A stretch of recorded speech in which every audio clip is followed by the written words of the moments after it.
So welcome to another episode of the Fearlessly Curious podcast. And today I'm very excited to have and proud to have a friend who started off as a client and is also now pretty much part of the team, Lilian Gan. Actually, it should be Dr. Lilian Gan. Is that right, Lilian? Yes, but you can still call me Lilian. Okay. Lilian, it's such a pleasure to have you here today. And, I'm excited to have you here because you are so passionate about music and you're so passionate about life and support and community and helping people.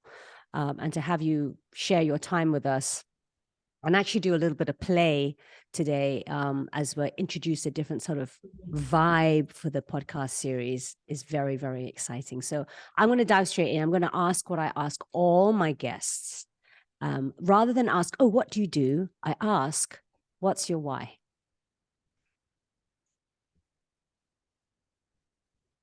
What's my why? Okay. Um, okay, sorry, Melissa. Thanks so much for having me here.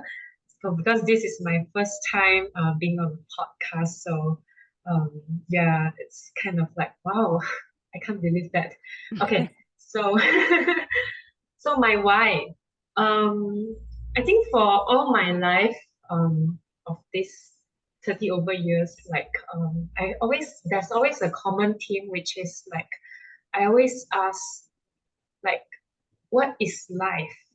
And like if you look around, if you just look around us, like we only get to live once, and so you really want to live purposefully, and you want to live the best life that I mean that's the best version you can ever have, right? So and I think for now the priority for me is just being me and doing what I really love. It took me years to figure out the pain of doing what is right, based on the social norms. And I did a lot of things and I practiced a lot of stuff which wasn't really true to myself. And I didn't enjoy life as much. Yeah. But for now, after putting down the expectations of what others like, I regard highly how other people look at me and how others perceive me. When I put that aside, I gain so much freedom, Mm. and I feel happy to be me. Mm. Yes. Oh my God, that just feels so good to be happy being you, right? I Yeah. mean, I totally feel you. There's so much societal and familial, as in family Mhm. expectations. And I think maybe a little bit more, maybe being Southeast Asian as well, because Mhm. our family ethic and our culture is different. And there is a big, big, heavy, and I'm going to use the word intentionally, burden Mhm. associated within family. A lot of love, but also a lot of burden that, in terms of intergenerationally, needs Mhm. to be rewritten. And I believe it is being rewritten with every new generation that comes through.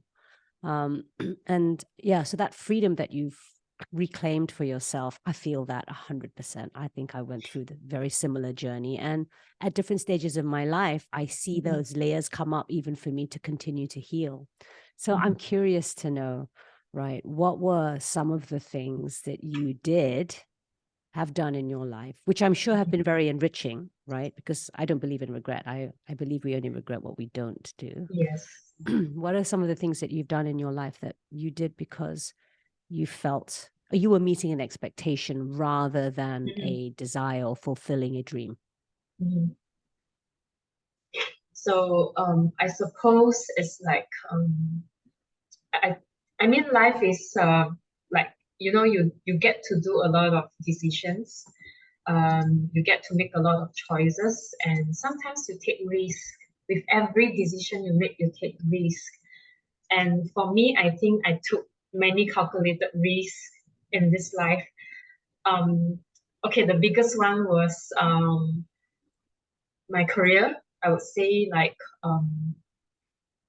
for those who know me, in terms of my those who know me professionally, um, they would think that I'm maybe crazy for leaving the mainstream clinical medicine. It's like they would think that it's too big a jump or it's too risky to, just leave something you're familiar with and just to leave something which you spend like almost a decade crafting and perfecting the knowledge in medicine.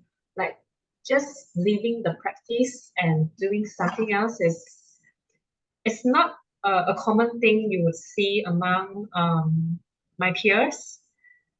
Like most of my peers, they would they would go the pathway of, like from an intern, you become a medical officer. After a medical officer, you become a specialist. And then after you become a specialist, you become a consultant, you become a subspecialist. So you become an expert in a field that you choose.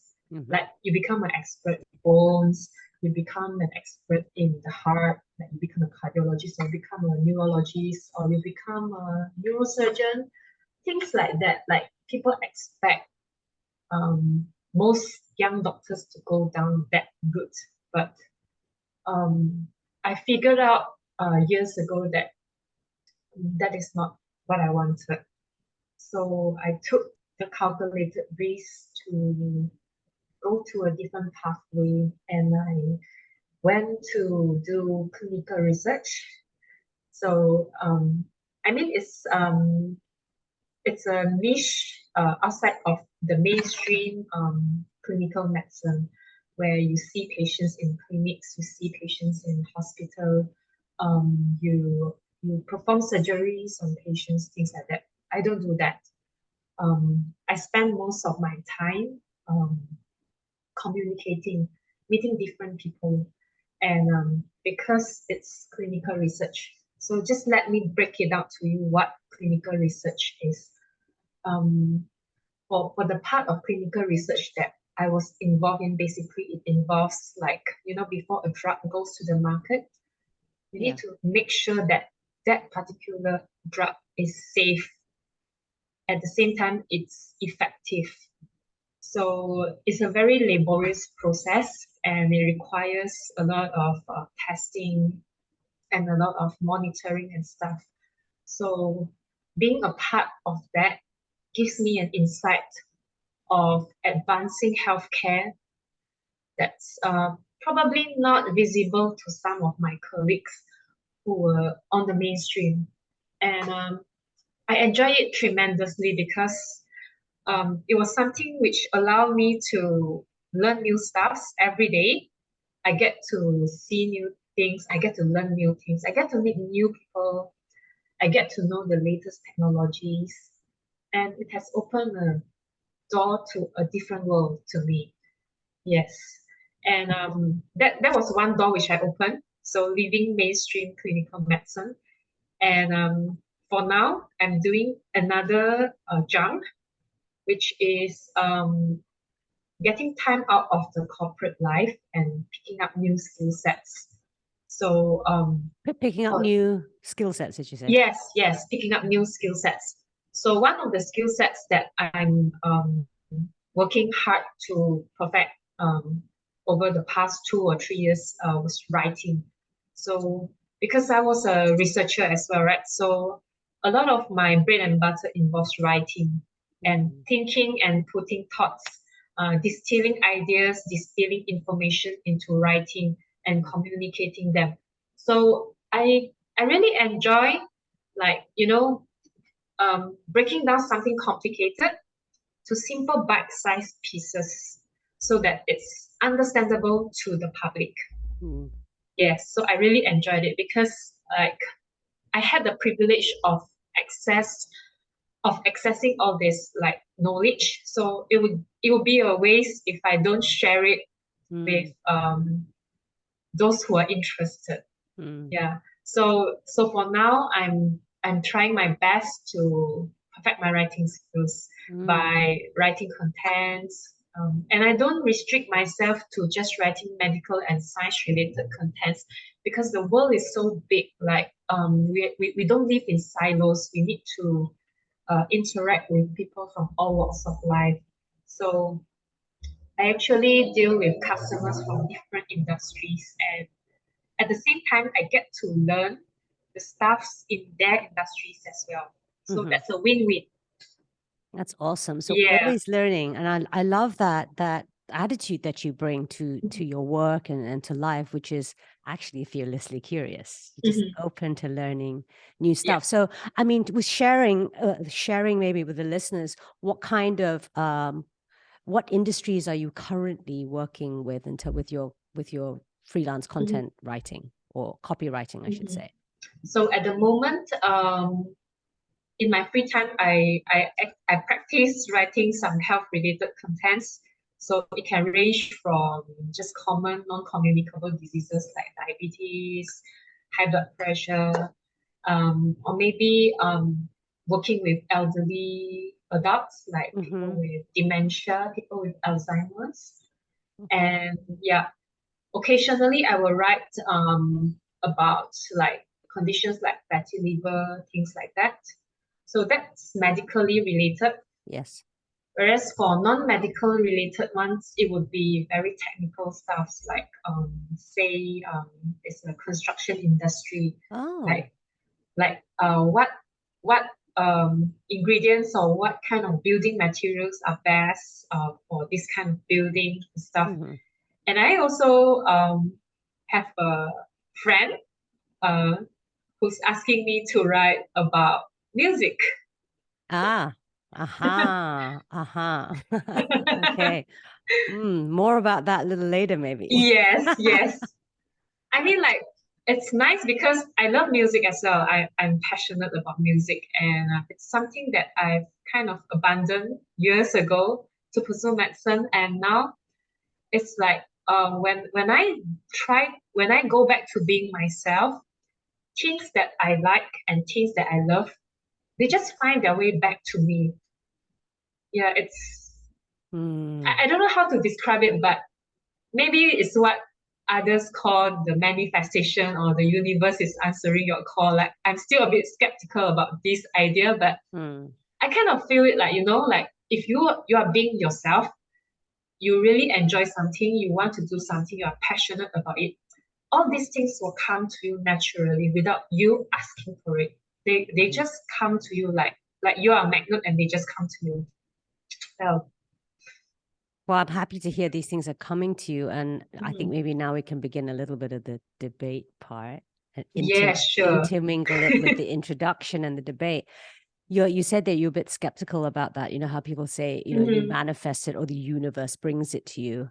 So I Yes. just like to take the opportunity to expand on that a little bit. What Mhm. I have come to learn from my studies, various different studies, spiritual Mhm. studies, Mhm. um, quantum physics, and I daren't go into science now because I have a real, bona fide authority in science right in front of me. So I can't BS anything. Um, but also my own personal experience is that I think it comes down to this. Mhm. We are when we're born, we are born with a knowledge, okay, information, intelligence that's within our bodies already. So it's before the mind is even formed, Mhm. right? It's a knowing. I call it a deep knowing. And I don't know how science explains this. Mhm. And maybe science can't explain it because there are still so many natural phenomenon that science cannot explain, but at the same time, science cannot deny is in existence. Right. Mhm. So that's what I find particularly interesting about humanity is that we've come to a point where it's like doubting Thomas from the Bible. It's like Mhm. we doubt what is right in front of us because we do not yet have a theory to explain it, but it's happening. Yeah. Right. And that's where I feel humans fall short with science. Right. Mhm. Science is meant to support. I don't believe science is meant to be a barrier. Mhm. Okay, so back to this sort of manifestation thing, or yeah, universe bringing to you. So I believe we're born and we have everything we need within us already. Okay, we're Mhm. fully connected to life because we're life itself, and we're in this discovery mode, like babies. That discovering our senses, our sight, our hearing, all our senses are developing, right? And as children, we are meant to run around this earth connecting with life, discovering life, the earth, the plants, the living beings, and our parents. We need basic things from our parents, the core basic needs, right? Shelter, safety, nourishment. But what tends to happen is we have all this conditioning burdened on ourselves. So we're told how to behave, how to talk, how to sit, how to walk, how to dress, how to think, and how to be. All our skills, all our natural gifts are interpreted for us, and then we're then told what we have to be. I'll give you a very basic example for me that I can use from my experience. I was really good at maths. And so it was, okay, good at maths, be an accountant, be in finance, be in banking, possibly be an engineer because you're quite good at putting things together, right? And so I'm actually very creative, as you know. And I believe everybody is creative, but we compartmentalize things. We say, oh, well, you're creative, you're scientific, or you're mathematical. But what if we didn't pigeonhole those things? What if we kept the spectrum of things open? Because then we keep the field of possibilities open. So I'm trying to tie this back to what you said. So when we are open, when we don't close our minds to possibilities, then that which is aligned with who we are comes to us. But once we close ourselves off to certain opportunities, then it's not that those opportunities are not there. They're always there. It's just that we don't see them. I believe through, and this is from some spiritual studies that I've been immersed in, at any given point in time, there are an infinite number of possibilities, right? I don't know whether you agree with me with that. Yeah, Lilian, permutations. yeah. So like, right. Yeah. Permutations. Exactly. There's the math, right? So I'm sitting here right now with you and I could say any number of things. So we're being in flow. And at any point in time, you could respond with any number of things, but we choose in that moment we make, sometimes it's conscious, sometimes it's unconscious. And I believe when we can play with both, that's where the power is, because when we're consciously aware, there is some level of control. And with that level of control, there's some limitation. But when we're doing it unconsciously, and I've to frame this, when I say unconscious, I mean we're going by feel and flow. Like folks who are listening and watching the video podcast, even this recording is half prepped, half in flow, right? Just before we came on, we were like, okay, there's going to be a chat session. And then I said, oh no, I have to introduce you first, Lilian, because, you know, it would be rude of me not to. And then now we're in flow. So in summary, yes, I believe that when we remove our conditioning, when we remove the limited way that we think and the limited way that we live our lives, the way that we restrict ourselves. Oh, I must behave like this because this is what people expect of me, right? Or I must not be this because I'm afraid of what people might think. When we remove all those barriers and we just simply are, we be, we do less and we be more, then we allow for our vision and our presence to draw in what is exactly aligned for us in that moment.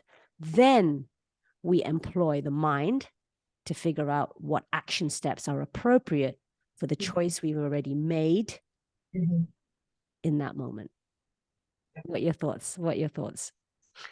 Yeah, I can't agree more. Like, seriously, let me just give you a few examples. Like, okay, from the moment I made this decision to leave the corporate world and come up freelance for now, like at first, like those around me, they were like, "Are you sure you're gonna do this? It's a big jump. It's a bit risky and stuff." Like, I was a bit afraid as well at the same time, but somehow I didn't go asking for help or asking for support, but somehow from my network, I get support and help in various ways. Like I didn't ask for it, like they just come because I was like, well, I just keep my mind open and I just try, I just be me, I just do what I can, I just do what I want to do. And I think the right help will come at the right time. And yes, bam, it was true. Yeah. And And that, talking about like earlier on, you said that you were good in maths and you know people ask you to do just mathematic related jobs. Same for me. Like I was scoring well in school. So I mean, at that time, for my community, it was like, okay, you are a straight A student. There's only one route, medicine. And you want to do something else? No, no, no. Don't waste your time. And don't waste your skills, right? They would Yeah, say don't it's like, waste your don't, talent. gosh, Just go for it. You can go for the best course. yeah. Just go for it. Like I mean, like it would sound crazy now if you say that to a young person who's scoring well. Like I mean, like everyone has a dream. Like should just let them pursue what they are. Yeah. So I'm telling myself to stop this generational kind of like it's kind of like a form of responsibility that we bring down from generations. Like just because this generation I'm not able to obtain this vocation, I would wish that my next generation would get this vocation. So I'm not putting it this on my children. Like I will just tell them like just do what you love and just go for it. Like Mm. whatever you do, I'll support you. Oh, how wonderful. And, you know, for reference, we're at every given moment in time doing the best that we can, consciously and unconsciously. We are doing the best that we can with what we know and what we don't know. So I just want to add to that, you know, when Lilian talks about intergenerational patterning, or I'll call it healing, right? So that we don't bring forward the same practices of our parents or our grandparents. It's not because we are criticizing them Mhm. for how they've been, because they were just doing the best Yep. they knew. Yep. The thing is, once we know better, I do believe it is our responsibility. And when I say responsibility, I mean we are in a we have better ability to respond. So it's our responsibility to be better. When we know better, we must be better. And now that we know better, Mhm. just as you are saying, you want to create this different space for your children, and Mhm. how beautiful that is. And we have our parents to thank for that, right? Because our parents put us through this experience. We have had the privilege, and when I say privilege, it's the privilege of life, Mhm. to experience and then to shift that, to come to a different level of awareness so that we can shift that pattern going forward. So kudos to you. Kudos to you, Lilian. I don't have kids, but I know that what I get to do is I get to help support other adults reparent themselves. I think we can all do with being a little bit more childlike, right? We're all, Yes. I believe that we're all really just big kids. We're Yeah. just still children, just trying to figure out this life. Yeah. I mean, our parents, our grandparents are too. Yeah. Yeah. So, tell us. So you started off in the medical field as a medical Mhm. clinical doctor, and then you went to research, right? Mhm. And then you've been upskilling, and now you're refining your copywriting, and you are now a Mhm. content creator. Mhm. And I know that you write for web pages and Mhm. blogs. Mhm. And is content creating something you want to do on the social media platforms as well? Yes, It and I'm is. still learning. Okay. It's competitive. I won't deny that. And for us to compete with I mean, those who are much younger than me and probably have more exposure, it will be something challenging. But I believe that it's also a skill for us to be adaptable. Like in any given situation, like whatever trends you have now like it may be different 3 or 4 years down the road. You never know. Mm. So it's never too late to learn anything. It's just whether you want to take the move and just just bite the bullet and do it. Like you can say that, oh, I'm too old already. I don't want to learn. I can never learn. I can never be as good as you. So then you will stay at that level. But if you tell yourself it's never too late, I can do now and I can progress from there.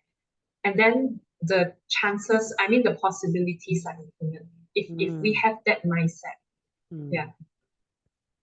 And I think that's what keeps us young, right? Is that we keep our brains online.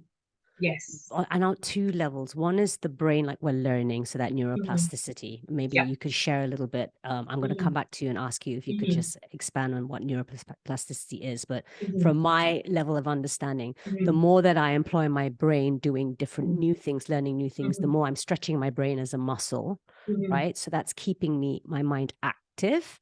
Yes. And if we say that youth or aging, or the aging process, not to say slowed down, but we can stay young by staying alert and cognitively alert, right? Yes. But there's also the will. There's also this sense of satisfaction, sense of achievement, and in a way, the dopamine that comes from the feeling good from having learned something. I think is important. And I look at my mom, she's 85, right? She uses WhatsApp, she's on Instagram, she forwards Instagram links on WhatsApp. And maybe for you and I, and definitely for our kids, that they're like, that's like normal, that's every day. But for someone who's 85, she was born in 1938, right? She was born before the Second World War. This is like extraordinary. It is extraordinary. And I think the more aware we can be of technology, the progress and where our part to play is, the more we can also appreciate each other and how advanced we are and how much skill is required to learn new things. So neuroplasticity, can you tell us a bit about that? So neuroplasticity. Okay, wow. So this is like a real-time quiz for my medical knowledge. So comes from the neuroplasticity is I will break it down to two words: the word neuro and the word plasticity. So neuro means like I just simplified. Neuro stands for like the nerve. Okay. So plasticity is like something that you can mold or you can develop over time. So neuroplasticity basically means like you do something repeatedly again and again and again, and it kind of like strengthens the neural pathway. So you know, like there's a lot of neural pathways in our central nervous systems. So if you do one thing once, like you only fire the nerve that goes through that route, they only fire once. But imagine if you fire it like 100 times, the nerve grows. So that is like what I call a neuroplasticity. Okay. Or just give me I'll just give you an analogy. Okay, so let's say you see a secondary jungle. Okay, so if you pass it, if you want to pass through the secondary jungle once, then you have a small path through it, right? But imagine you go through that path every day for like 20 routes per day, and sooner or later it will become an established route. And if you have cars or motorcycles going through it, then you will have a road soon. And yeah, if you have a higher volume, then who knows, later you can have a highway. So that's basically the essence of neuroplasticity. Okay. Yeah, I'm not a neuroscientist, but this is as best as I can understand it, and as simplified as I can to share it with the public. That's awesome. Yeah. I mean, so we have a thought process and that fires up neural pathway and nerve pathway. But I like when we're building a muscle, like when we're going to the gym, like when we're learning a new activity, like picking up a racket and hitting the ball. You know, we do it once, we struggle with it. We're learning a technique. We have to be repetitive. We have to keep doing it over and over and over again. And the more we do it, we're firing up the same neural pathway until it becomes integrated, I would say. That's the kind of word I would use. Like we've learned it. But it was at first a new pathway. And then it becomes learned. So as we're getting older, maybe there's some level of degeneration happening on the cellular level. Is that right? I mean, like, when you age, like things start to disintegrate, Yeah. things get broken down. You have DNA level, you have DNA errors, aberrations, and stuff. Yeah. But if we can keep, Mm-hmm. firing new neural pathways, and it Mm-hmm. helps to, does it help to regenerate? It depends on which pathway Okay. Now you're we're getting working on. technical. I better Yes. back away. But it's good to keep, it's like an activity. We're keeping the Yes. brain working. Yes. Basically, it's like our muscle as well. You use it or you lose it. So Ah, yeah. So I mean, I it like that. the same thing goes for your nerves as well. Like if you memorize something or if you play chess every day or you just keep your mind active, then I mean it will go on and on because it kind of knows that okay, I need to keep this functioning. This is something essential. I can't just lose this function. Yeah. Yeah. Mhm. Okay.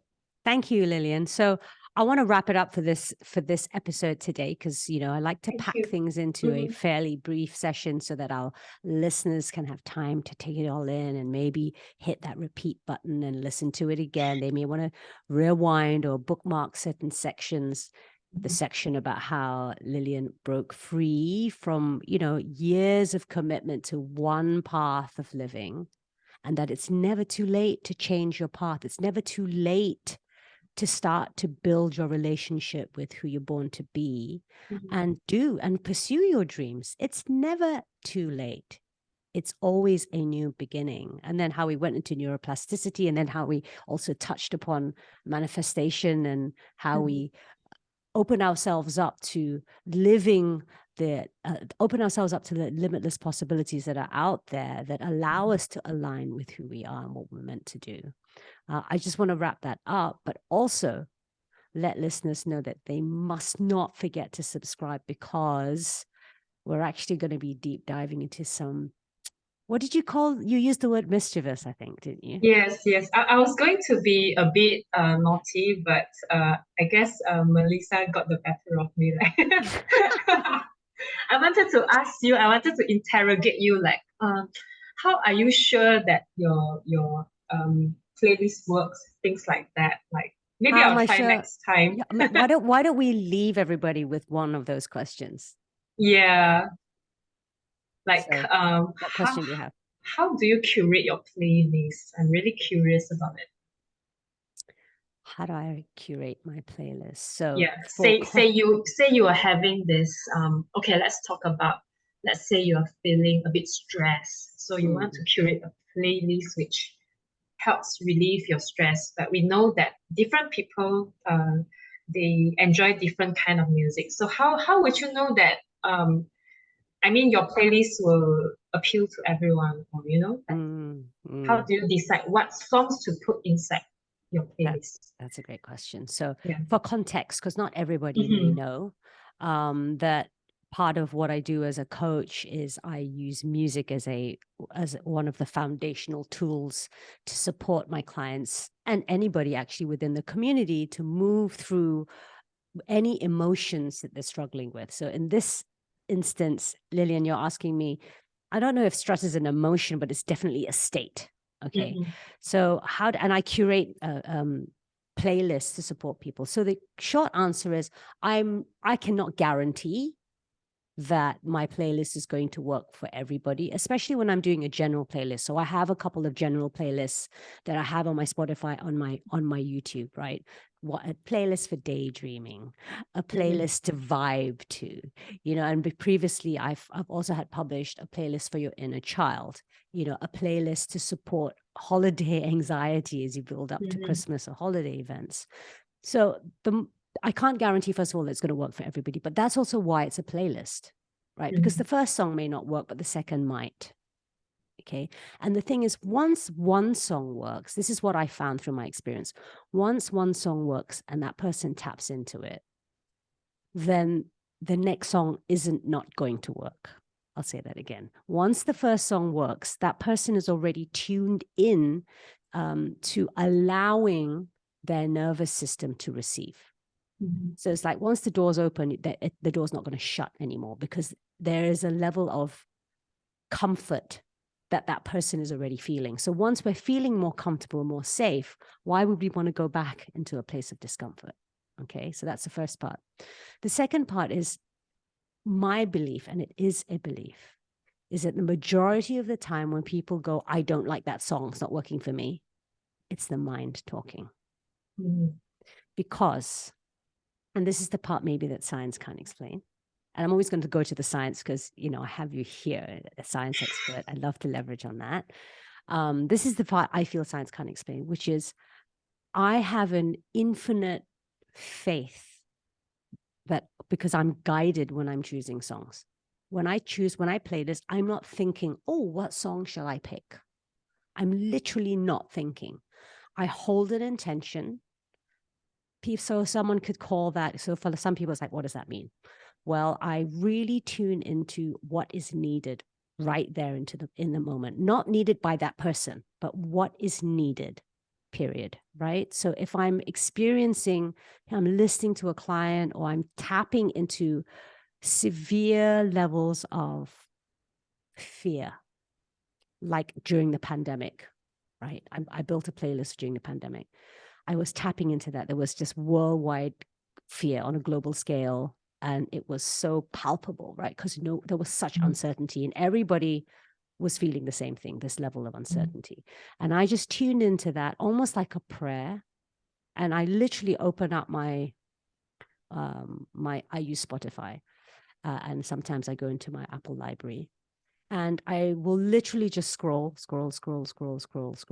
no thinking, and then stop. My finger will stop where it needs to. And then I listen to that song, and I'll then tune into the song.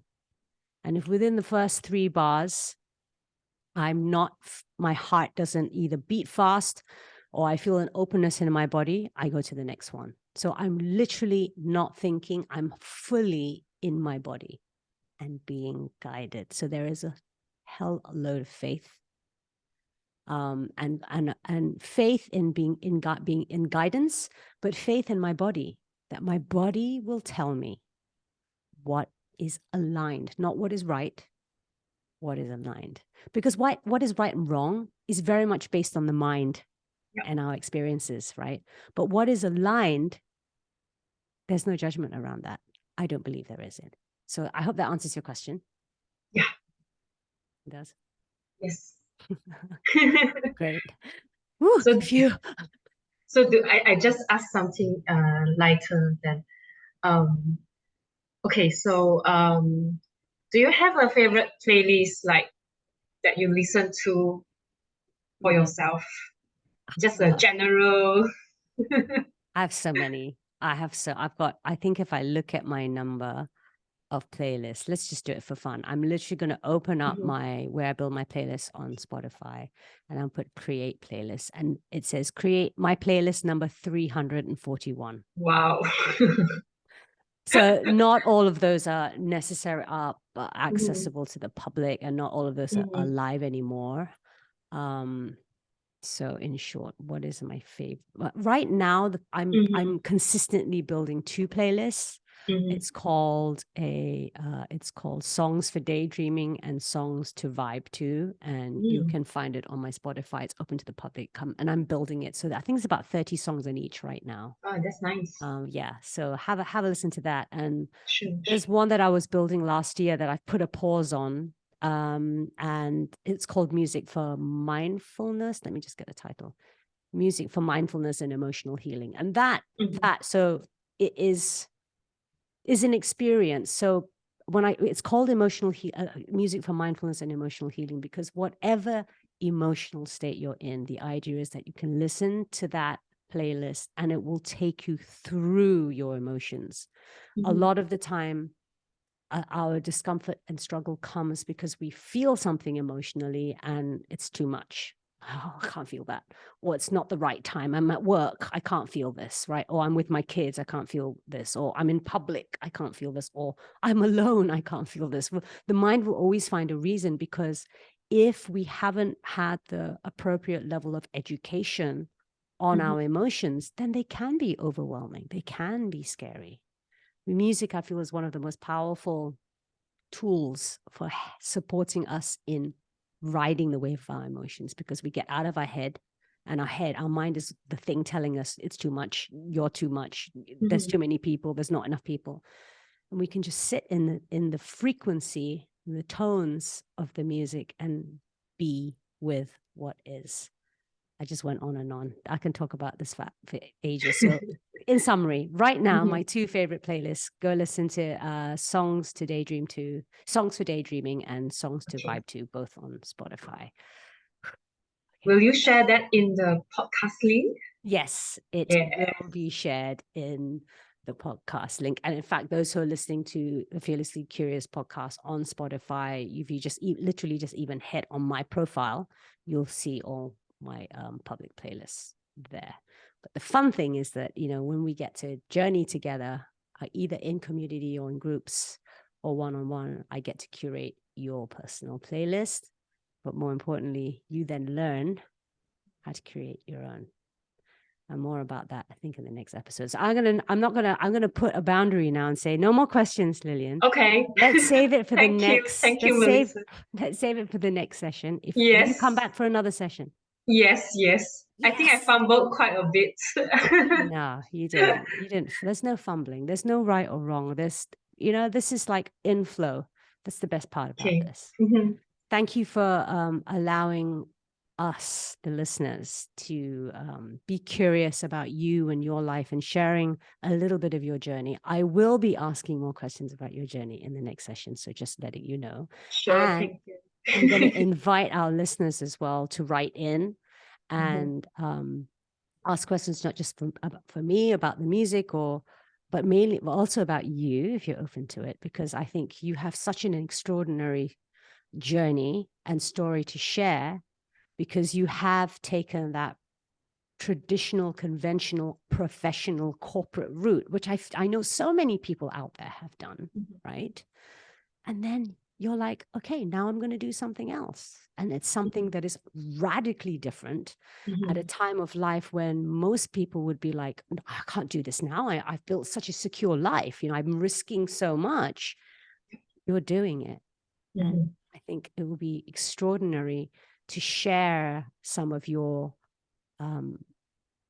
mental processes and the action steps that you took that will inspire others maybe to do the same too.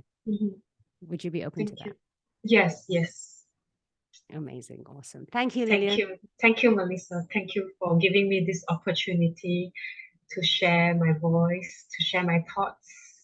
Absolutely. And I can't wait to have you come on for more. Thank you.